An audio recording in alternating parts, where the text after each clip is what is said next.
Hello, and welcome back to Baby Elias's stories.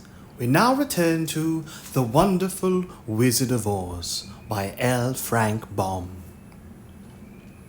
Chapter 22. The Country of the Quadlings. The four travelers passed through the rest of the forest in safety, and when they came out from its gloom, saw before them a steep hill, covered from top to bottom with great pieces of rock. "That will be a hard climb," said the Scarecrow, "but we must get over the hill nevertheless." So he led the way, and the others followed. They had nearly reached the first rock when they heard a rough voice cry out, "Keep back!" "Who are you?" asked the Scarecrow.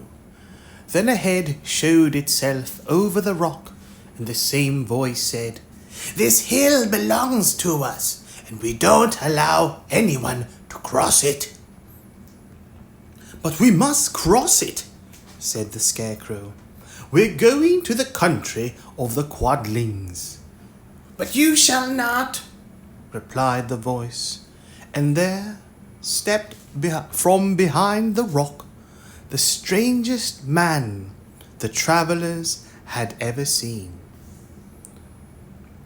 He was quite short and stout, and had a big head which was flat at the top and supported by a thick neck full of wrinkles, but he had no arms at all. And seeing this, the Scarecrow did not fear that so helpless a creature could prevent them from climbing the hill.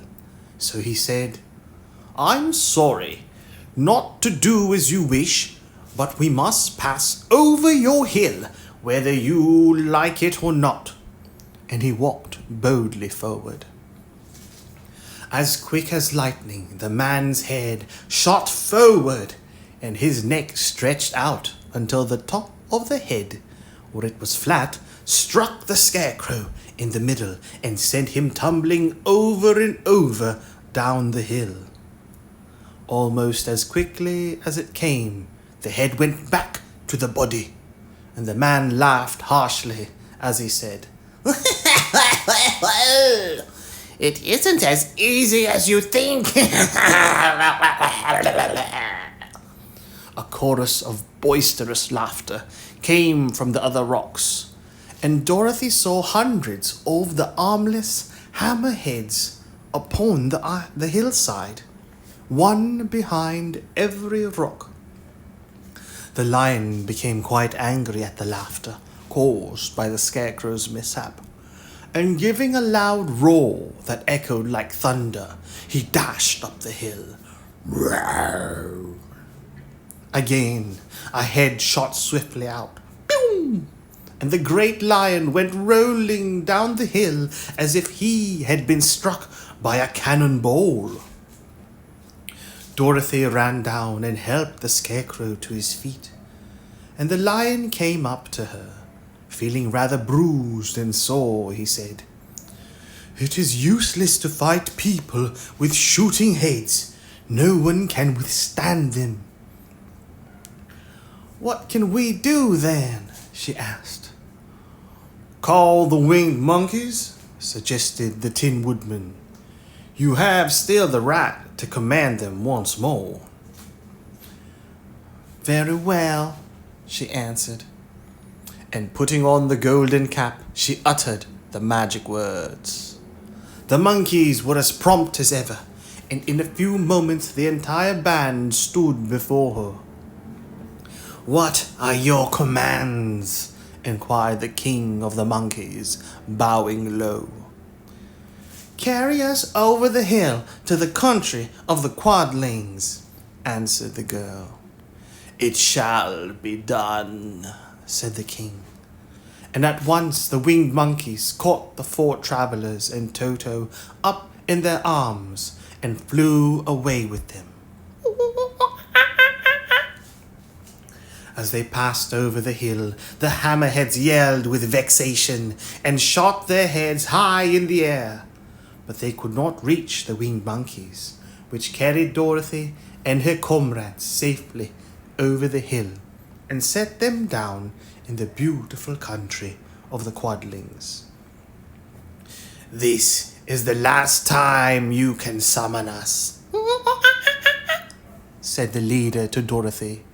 "So goodbye and good luck to you." "Goodbye and thank you very much," returned the girl, and the monkeys rose into the air and were out of sight in a twinkling. The country of the Quadlings seemed rich and happy. There was field upon field of ripening grain, with well-paved roads running between, and pretty rippling brooks with strong bridges across them.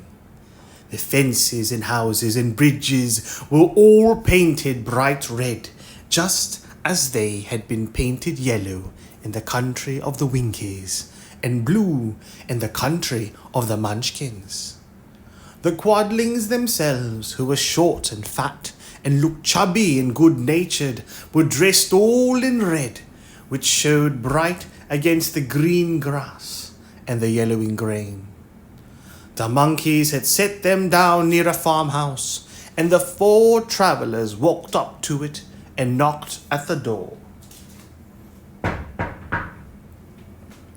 It was opened by the farmer's wife, and when Dorothy asked for something to eat, the woman gave them all a good dinner, with 3 kinds of cake and 4 kinds of cookies and a bowl of milk for Toto. "How far is it to the castle of Glinda?" asked the child. It is not a great way," answered the farmer's wife. "Take the road to the south, and you will soon reach it." Thanking the good woman, they started afresh and walked by the fields across the pretty bridges until they saw before them a very beautiful castle. Before the gates were 3 young girls, dressed in handsome red uniforms trimmed with gold braid, and as Dorothy approached them, one of them said to her, "Why have you come to the South Country?" "To see the good witch who rules here," she answered. "Will you take me to her?" "Let me have your name, and I will ask Glinda if she will receive you." They told who they were, and the girl soldier went into the castle.